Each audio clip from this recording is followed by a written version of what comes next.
चेतावनी देने के लिए और ये सारे लेवल्स और स्ट्रैटेजी पर बात करने के लिए। चलिए बढ़ते हैं आगे और आप समझते हैं कि कल जो मार्केट आवर्स के बाद नंबर्स आए वो किस तरह के थे और आज बड़े ट्रिगर्स क्या हैं। हमारे साथ जानवी है ये सब बताने के लिए। जानवी, यूएस मार्केट से तो बड़े ट्रिगर्स रहेंगे, ये फेड पॉलिसी स्टार्ट हो रही है, हमारे लिए आज क्या क्या बड़े ट्रिगर्स हैं?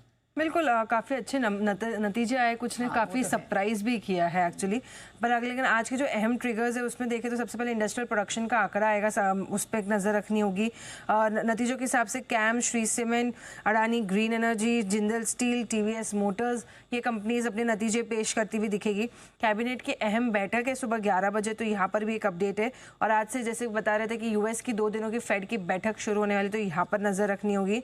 नतीजों में सबसे पहले अगर बात करें तो IOCL के नतीजे आए थे और नतीजे ऑपरेशनली काफ़ी बड़े शानदार ही आते हुए दिख रहे हैं। एक्सेप्शनल परफॉर्मेंस यहाँ पर आई है कंपनी का अगर आय देखें तो करीबन 7% की गिरावट यहाँ पर आई है। लेकिन कामकाजी मुनाफे में भी अगर देखें तो करीबन 16% की बड़ी बढ़त आती हुई दिखी है। मार्जिन भी कंपनी के काफ़ी बड़े एक्सपांड हुए, 6.5% के मार्जिन से 8.2% पे आए। अनुमान अगर देखें तो 6% का था, तो उसके सामने बड़ा ऑपरेशनल बीट यहाँ पर आया है।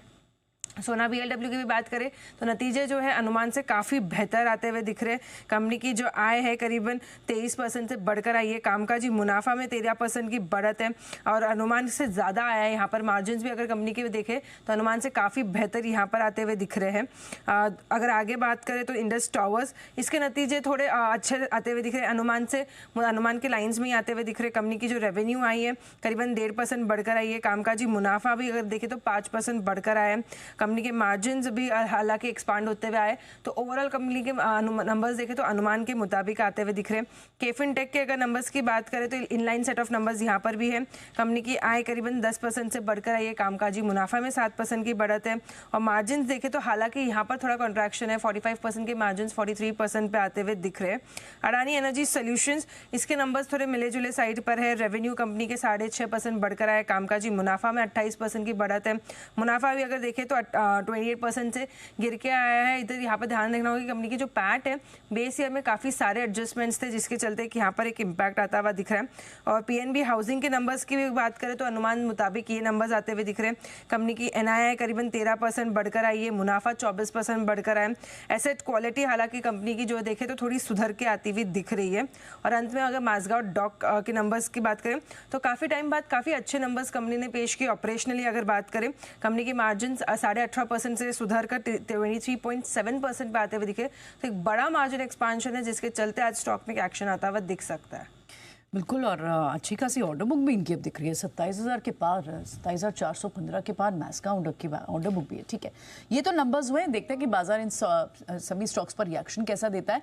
लेकिन अब कल के न्यूज़ फ्लोज भी बताएं। बिल्कुल, AB कैपिटल पर नजर रखनी होगी क्योंकि आज एक बड़ी ब्लॉक डील है। काफ़ी टाइम बाद एक बड़ी ब्लॉक डील यहाँ पर हो रही है। 1624 करोड़ की जो है ये ब्लॉक डील हो सकती है। एडवेंट इंटरनेशनल अपनी एक एंटिटी के जरिए करीबन 2% हिस्सा बेच सकता है। जो फ्लोर प्राइस तय किया गया है मौजूदा भाव से करीबन 2% के डिस्काउंट पर है। अभी अगर मौजूदा में देखें तो कंपनी में लगभग 3.8% की जो हिस्सेदारी है उनकी फिलहाल कंपनी में है। Reliance, Bharti Airtel, Vodafone Idea पर नजर रखनी होगी कि सितंबर महीने के ट्राई ने डेटा अपलोड किए हैं जिसमें रिलायंस जियो ने 32.5 लाख मोबाइल यूजर्स जोड़े हैं। वोडाफोन आइडियाज ने 7.44 लाख जो नए यूजर्स है ये गवाए हैं। और भारतीय एयरटेल ने देखे तो 4.37 लाख मोबाइल यूजर्स जोड़ते हुए दिखे। तो यहाँ पर एक अपडेट आया। NTPC ग्रीन एनर्जी, कल ही हमने देखा था कि मुंबई में इंडिया मैरीटाइम वीक शुरू हुआ है, तो वहाँ से MOU साइनिंग के जो अपडेट्स है ये अब आते हुए दिख रहे हैं। NTPC ग्रीन एनर्जी ने ओडिशा के प्रदीप पोर्ट अथॉरिटी के साथ MOU साइन किया। उनके एरिया में mobility services, green mobility services के लिए ये करार करते हुए दिख रहे हैं। दिलीप बिल्डकॉइन 879 करोड़ का इन्हें एक प्रोजेक्ट के लिए ऑर्डर विल मिलता हुआ दिखा है। L1 बिडर घोषित हुए। और अंत में अगर देखें तो RVNL, नॉर्थ ईस्टर्न रेलवे से 165 करोड़ का जो है इन्हें एक